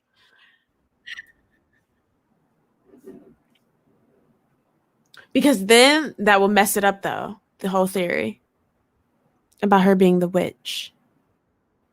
Oh yeah, yeah. If they're even following that. Yeah, if they're even following that, exactly. So that would totally mess up the whole thing, which I don't think this is Boo. I just think they got lost because it's Lost and Scared Ice and they ended up, here's another one that came from it. So they had actually a couple little concept arts. Yeah, he looks nervous. Like, I don't know. It would have been, I honestly think this would have been a really great spin-off TV series, but some people in the chat think there's going to be a third movie. I honestly, I don't know. And if it is, it's going to be years down the road.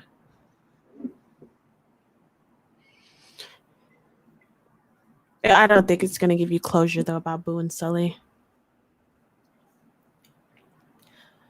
Yeah, I don't know. Like, I think a lot of, I'm actually really glad they continued with Toy Story for as long as they did. I enjoy Toy Story 3. I enjoyed Toy Story 4, but I don't think Monsters has that same, I don't know if it can nail it that many more times. Do you know what I'm saying? Yeah. I don't know. I don't know if it can hold its weight like Toy Story. Yeah. I don't know. Toy Story is so, there's nothing like it. I mean, 4 movies that all were like box office hits, you know, and so beloved. I know a lot of people didn't necessarily care for the 4th one, but there were also a lot of people that really did, and a whole generation of new kids that really enjoyed it. So I can watch every single Toy Story over and over again. And that is hard to say about a lot of movie franchises. Because normally like the second or third one falls off and then it can pick back up at the 4 for the third one. But it's always that one movie normally that's like, yeah, no, can we scrap that? But Toy Story, all 4 movies is just classic. Yeah. And it can stand on its own. So yeah, Serena Ray, that's a really good point. Like, you can watch those movies time and time and time again, and it doesn't bore you. It doesn't get like, I can't say that about a lot of movies that I'm just like, oh, it was good, but I wouldn't go back, you know? Yeah. I mean, if you're a Harry Potter fan, you can even say like which Harry Potter movie you didn't even like. Because there was some people who would say like it's a movie, you know, like it's that one movie you're like, I don't like it. Jurassic Park. Everyone has that one movie in the franchise. You're like, I don't want to watch that one, but we can continue and skip it and watch the next one. everyone has like that movie, but Toy Story, all four are amazing. Yeah. Yeah. And to Just be, to be saying. fair, the only reason why people didn't really like Toy Story 4 was because they felt it was out of character for Woody to leave everyone, Yeah. which I don't think it was out of character for him at all. I think it was leading up to that point. Woody was being forgotten for a while now. Woody had done his more than his fair share of trying to be there for children. As we saw, he was invited to go with Bo Peep, and he turned her down because he wanted to stay with Andy at the time. So time and time again, Woody had put himself below everyone else's needs. And I think finally it came time for Woody to take his own life back, kind of almost, if that makes sense. And I actually think it's very much reflecting what happens to us as human beings. As human beings, our life doesn't stay the same. You know, we grow up, we go to college, we leave our parents, we start our own families, and those things can be scary. We don't necessarily, you know, think that's going to happen, but that's what happens, right? As we go through life. I think it's it's very poetic that Woody, it happens. He leaves what's that called? He leaves the nest and he finally starts his own life. Does that make sense? It's very like poetic there, but I like it. I like it think a it was lot. I don't think it was out of character for him to do that. And clearly it was a hard decision. I think it showed his development. I think it showed his development, absolutely. Like he in my opinion has the most like complex kind of character in the whole entire thing. His arc is so I love Woody. You guys already know I love Woody. I know. Oh my, but yeah, I like Woody a lot. Doombuggy says, I'm quite excited for the Buzz movie. I think the spinoffs will be refreshing. I think so too. I think, well, the Buzz movie, they can't really get in a lot of trouble because from what I've read, it isn't about Buzz Lightyear, the character we know. It's about what the character was based off of, which was an actual human being, an astronaut.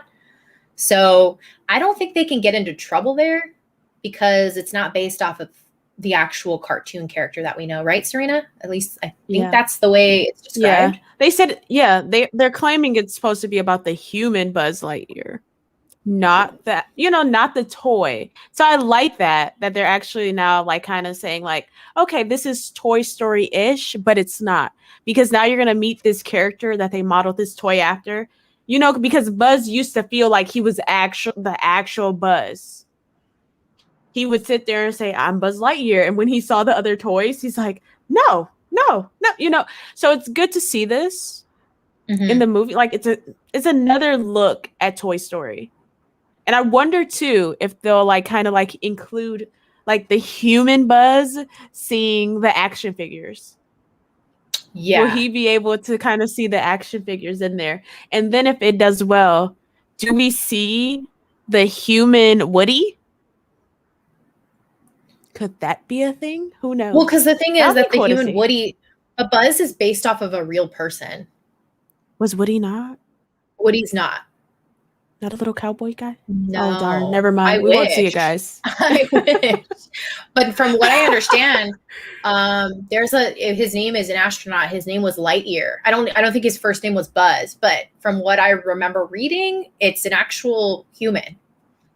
Okay. Which is so crazy because it's like if you look at the concept art or the one thing that was released, it looks like Buzz Lightyear. Yeah, it looks exactly like him. So I hope they change his face up a little bit because it's like weird. It looks exactly like him. It is Chris Evans who's gonna voice it. Yeah, Chris Evans. I'm interested. I'm gonna bring up actually the Buzz.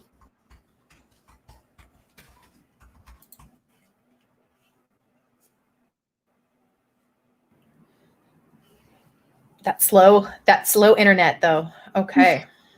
It's okay. I'm frustrated with it. Let's see. And majority of you have probably already seen this, but just so you can kind of like put a visual to what we're talking about. So you can clearly see that that looks like Buzz Lightyear.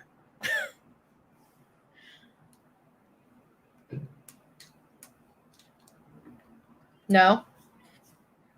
It looks just like him. Yeah. So Just like him. I guess we will see. We will see. Now, do we think there is going to be, I guess as a final note before maybe we end with like a question or two, do you think, Serena, there's going to be a Toy Story 5?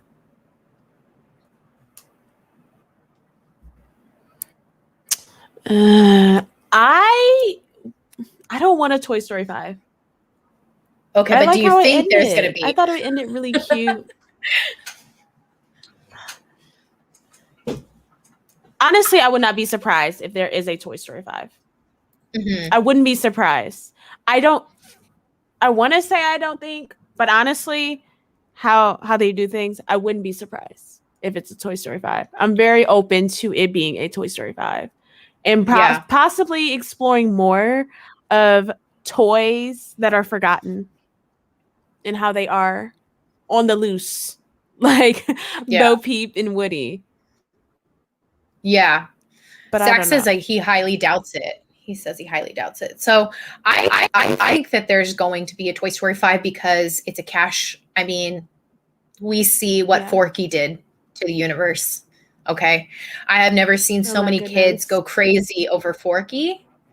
Or even Bo Peep for that matter. I mean, she got a lot. There's a lot of merchandise. Okay. So I think Toy Story 5 is going to happen just solely based on the fact that there's a lot of money to be made there. Yeah. I think that Toy Story 5, this is what I had predicted a long time ago, was that Toy Story 5, what's going to happen is Woody is going to get all like sad and he's going to start missing Andy. And the other toys are going to get kind of sad missing Andy. And they're going to both embark on separate trips to go find Andy at his college. And then they all kind of end up like running into each other, basically. That's what I think is going to happen. I can see that. Yeah, I think they're going to do like a meetup. Because I don't think they're going to do something where they just focus on Woody and Bo Peep. And I don't think they're going to do something where they just focus on, you know, the gang back with Bonnie. I think they're going to try to find a way to bring all of the characters together because you can't have one without the other. Do you know what I'm saying? I don't think that's going to happen. I think they're going to find a way to pull from the two. And the only thing I can think of that's like the common ground, the common tie is Andy. Yeah. Or they can fast forward so much that they go and see Andy has started like a family. Yeah. That way they can all end up with each other and then everyone can have closure. Yeah, because Andy that's can what I start feel a like. family. And then he's like, oh, my old toys. I want my kids to experience that same feeling I had. And you can see Andy finally playing with them again, with his children, and then passing those toys on to them. So I can see that. I can see that being a big way. I didn't realize Xerox said 2025 will be Toy Story's 30th anniversary. So that's a good year to release it. That's a really good point. I mean, 30th anniversary, that's a big one. Yeah. I mean, we already have Toy Story Land at Walt Disney World. So I don't see why not. Yeah. And Ari said, I don't think there will be a 5, but I do think there will be a spin-off series, which I think that's just as likely. Yeah. Forky's doing good. Forky's killing it. His little his shorts are so funny. Yeah. Everybody loves Forky. Oh my goodness. They're also making a whole table service for him too for Toy Story. So really? This is going to be very interesting. Yeah. So we're going to have like a whole sit down and you're supposed to feel like, I think you're in a rodeo. Oh, fun. You're going to have giant toys around you. Nice. That's awesome. We'll see how that goes. Yeah. Should we end on some questions? If you guys have any questions, if you don't, we can end it here. But we covered a lot today. from the history to the theory to the new movies. We really tried to touch on everything. So sorry if it seemed like it was all over the place, but you know, there's just so much to talk about. There's so much to talk about. I know we probably missed quite a bit, but I had so much fun, and I had a lot of fun learning and listening because I was like, Yeah. It was a lot. Megan said, kind of off topic, but has anyone seen the Pixar popcorn shorts on Disney Plus? I actually have, no. And that's where I got my idea that Joe Gardner's father is still alive. Really? Yeah. Ooh. They're like 2-minute episodes. So if you guys want to, kill some time, they're not very long. They're like 2 minutes. I have to watch it. I haven't seen the popcorn ones yet. Let's see. I have Any not other seen questions? the shorts yet. Yeah, guys, make sure you jump in. Got any questions? Any thoughts on how Luca could work into the Pixar Theory? Great show, by the way. Thanks, Doom Buggy. I don't know if you were here earlier. I think that Luca is going to fit in right in between Bug's Life and Monsters Inc. because the sea creatures, in my opinion, they're monsters in my opinion. So I think that's how we're going to get Luca, or that's how Luca's going to lead to Monsters Inc. is that these humans will eventually evolve, humans evolve into monsters. So I think that's where it's going to fit into the theory. I'm so mind blown, by the way. That's all I'm going to say. And Luca is Pixar. You're right. It's not Disney.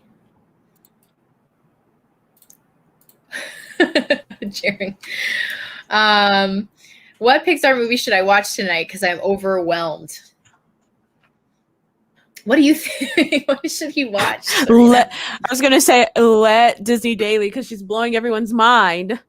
But if you're talking about a Pixar movie, do Coco. Oh, I love Coco. I'm about to cry just thinking about it. I was going to say Coco or I don't know. There's so many. Let's go Coco, Jerry. You got to watch Coco again. It's only right, Jerry. You got to watch Coco. Shadow. Favorite movie from any Toy Story movie? Mine is Woody and Buzz chasing down the moving truck on RC. Oh, Serena Ray, what's your favorite moment?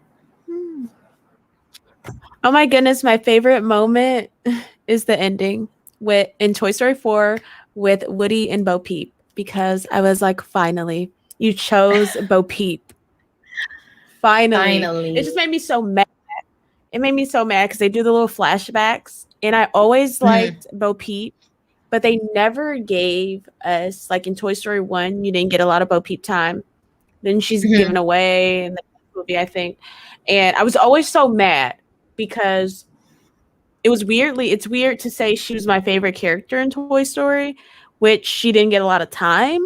But in Toy Story 4, when I saw they gave her so much time and we got to get to know her, I was so happy. I was so happy. I was like, finally, Woody, you found love. Yeah. But I think too, he grew as a toy because he was so like his whole like being was centered around Andy. He didn't know how to do anything else. And I think that's what drove him. He was dedicated to Andy. And if you ever wanted someone in your life, you should be like, I want a Woody. He was dedicated. He would run. He was running after the car. He was making sure Andy was happy. He went above and beyond for Andy. So it was nice to kind of see him like take a breath. And it's kind of like he was going to retirement. Like he worked all those years, and then now he was having his like nice Florida retirement. In the sun with Bo Peep. Which that was my favorite moment. Yeah. It's so many good points there. My favorite moment is when Woody meets Jessie, because I love Jessie and Bullseye. I think the greatest additions to Toy Story. It's kind of even hard for me to fathom that they weren't there before because They I just, know. you know what I'm talking about? That little missing piece of the pie. And that Yeah. little missing piece is there. Like, I absolutely adore Jesse and Bullseye. So I really love, I guess my favorite moment is like meeting them, and then the little Woody's Roundup. Like, that's like, love it. Love it, love it, love it. I Ryan hated the says, miner. oh, everyone hates Stinky Pete. Stinky Pete.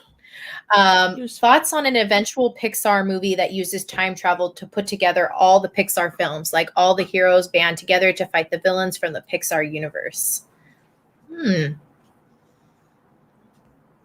Oh, this is hard. Ryan, you're stumping me. Oof. I mean, I wouldn't mind it. I wouldn't mind a movie where they all kind of band together, and I mean, that'd be pretty sick. That'd be pretty awesome. I don't know if they'll do it though. Yeah, like a Pixar Endgame. Yes, Ari. That's like a Pixar Endgame. I mean, we can hope for one, but then it'll be. It's kind of like, but they're not in the same universe, right? What do you mean? The Pixar movies are in the same universe? I mean, like, if you're going off the Pixar theory, yes. I'm trying to explain. You know how, like, they are, like, in Marvel, they made it known that they're connected. So it's like, how are they going to connect these? Yes, we got the Easter eggs, but how would they really connect it to make it all make sense? That's probably better worded. Because some of it's time travel. So it's like, would it be super weird seeing Sully and Mike with the Incredibles? Might not be too much with them. But then it's like, how are they going to be interacting with the toys? Because technically the toys only talk to each other. They don't talk to humans. Yeah. So that would also be kind of like, it'll be hard for them to make it realistic or make it make sense because of how they did the movies. I don't know. It would be cool. But I don't know how they'll do it. Yeah. It would. I don't know. They could do that. They could make it a canon. Yeah, it would be tough. Yeah. It would be very tough, but yeah. I mean, I'm for it. I'm not against it. I think it'd be fun, but definitely hard. Okay. I think except for when they talk to Sid. I think that's the end of the questions. So, Sabrina Ray, do you have any final thoughts or anything you want to mention about next week? Anything like that? Well, I had a lot of fun here learning about the Pixar theory with Disney Daily. Next week, we are back on my channel, and we're going to be talking about, do the lands inside the theme parks actually match up to the movies? So, like, one of the examples I gave was, if you are in Disneyland, you guys, I'm sorry, rest in peace to your Bugs Life land. Did your Bugs Life land make you feel like you were a part of the movie? What things did you see in that land that made you feel like, yes, I feel like I'm a bug? And for my Walt Disney World people, I want to know, when you go to Pandora, do you actually feel like you are walking into Pandora? Do you actually feel like you're going to go ride on a Banshee? Or do you feel like you are the size of a toy when you go to Toy Story Land? So that is what we are going to be talking about next week. We're going to be comparing the lands between the parks and the movies, and then kind of seeing like how the lands are kind of different from Walt Disney World and Disneyland, because I think we both have Galaxy's Edge, so we can say how that's kind of like what you have over in Galaxy's Edge and what we have over in Galaxy's Edge, and then we can kind of like compare like some of the lands that we don't have. So you guys are getting, even though no one has experienced it yet, but you have Avengers Campus, which we'll never have.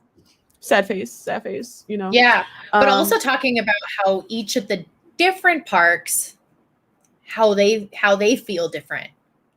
So like the vibe that you get when you walk into Disneyland versus the vibe that you get when you walk into Magic Kingdom, Disney California Adventure, Epcot, We want to kind of talk about the feeling of it. Yes. So that is a big part. So if you visited like both Disneyland and Disney World, you will have a lot of, I'm expecting you to be giving us a lot of comments, a lot of interaction, you telling me how it makes you feel. But we're going to be exploring and analyzing how each park has its own like form of magic. And that just means like you feel like you're a part of the experience. It feels magical. It gives you that like, I love it, you know. Tinkerbell pixie dust. So it's gonna be fun having you guys over at the channel. We're gonna encourage a lot of sharing next week because like we want to hear your experience going through the parks if you feel the same way that we do. Obviously, I've only been to Disneyland and I can only speak for those parks. So I'm gonna have a different impression than you might have. So it's gonna be interesting. But thank you guys so much for being here today. We really appreciate you all. If you haven't already, give us a little thumbs up. It helps us a lot. And also subscribe to not just my channel, but Serena Ray's channel. Like we've said before, if you're new here, you might not know, but we alternate between the two channels every week. So this next coming Tuesday will be on Serena Ray's channel. So we appreciate you guys so much. I love talking to you guys. It really is a little light for me in these times when I'm not interacting with a whole lot of people. So I really appreciate you all being here. And I hope you enjoy when we talk about things. I'm getting a little sentimental. Here. So.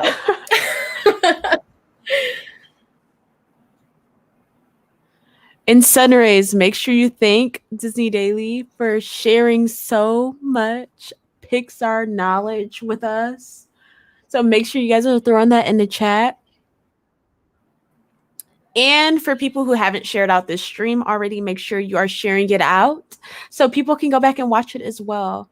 And I know my camera quality was not the best. Thank you for bearing with me for all the messages. We will fix that next week. I'll make sure I fix it. But we had so much fun talking to you guys today. We really did. And I really do enjoy and am grateful for each and every one of you for tuning in. So make sure you are hitting the like on this video and the subscribe button to Disney Daily's channel and sharing this video out. And I know you're probably like, I don't know, like sharing helps as well. It counts as an engagement for creators. So make sure you are doing that as well. Even if one person just watched, all the people who like this video, if each and every one of you shared it, at least one person will watch, and that's another person that didn't see it, and they can learn things right along with you and have fun with us. So, and again, this is and again, this is a time where not all of us have access to Disney parks, and some of us might not feel comfortable going to a Disney park, even if they are open. So that's why this podcast is so special to me. And I'm sure you guys know some people out there that may be feeling a little alone, a little isolated, but still want to like find a Disney community. So please, I encourage you to, you know, share the link, share something, reach out to someone, say, hey, there's this great community online that I talk with every Tuesday. That's how I feel, especially when I go into Serena Ray's live streams. It's like a great little community that I get to talk to and have fun with. And it means a lot, especially during these times. So thank you guys so much. I think we're gonna end it here. So I hope you guys enjoyed, and we will catch you next week on Serena Ray's channel. So thank you for being here at Disney Ever After. All right.